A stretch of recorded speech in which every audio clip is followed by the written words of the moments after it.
Hurricane Sandy finally seems to have passed, but in the meantime, I've been reading this collection of poetry called The New Clean. This book was published by Write Bloody Press.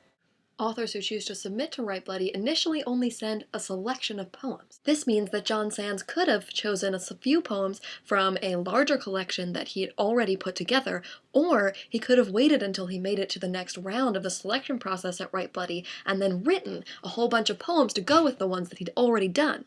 One thing this might mean is that Write Bloody is probably less likely to publish collections like Stutter, or like Captain Asked for a Show of Hands that I've reviewed here. Those collections were really cohesive in a way that required the whole work in order to showcase what the author was trying to do. Still, The New Clean does have a distinct sense of place that ties it together. It's about New York City and New York City transit. In the current inundation there, this kid is doing it right. He's in a bathtub. Too bad he's probably not actually strong enough to hold up an entire metro train.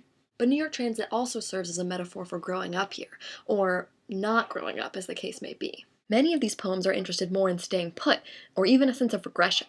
In a poem called Elegy, the speaker looks back at an afternoon with his grandparents when he was 11. Time plays a major role in this poem, not only the contrast between this kid at age 11 and his grandparents who are at the other end of their life journey, but actually what time feels like when it passes.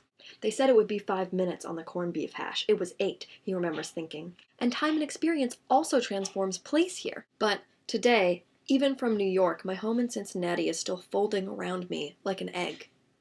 It isn't yet the city in which my father will leave my mother, or the city in which he'll return, or the 2 weeks between that I won't remember, or the 2 weeks after he comes home but isn't really home, or the decade we'll spend pretending it didn't happen, or the years I will immediately fall asleep each time my mother mentions her own sadness. Other poems feel immediate, almost like Sands is a tourist who is taking in all of the sights and sounds of New York City as they happen. There are even a few poems in dialogue, like this one. The tension in these pieces comes from where the speaker is in relation to the action of the poem. In these dialogue poems, he misses the girl he's talking to.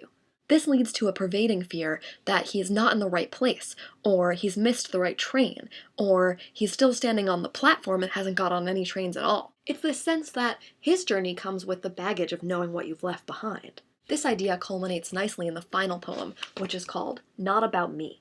At its core, this metaphor about missing the train is really about missing yourself and maybe who you're meant to be. So, naturally, the poem ends with lines like this: I'm not afraid to finish this poem is not about me.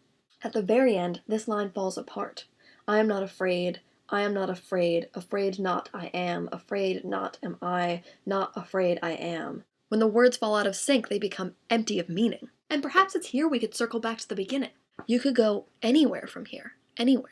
That was The New Clean, and you're watching Brave Little Books.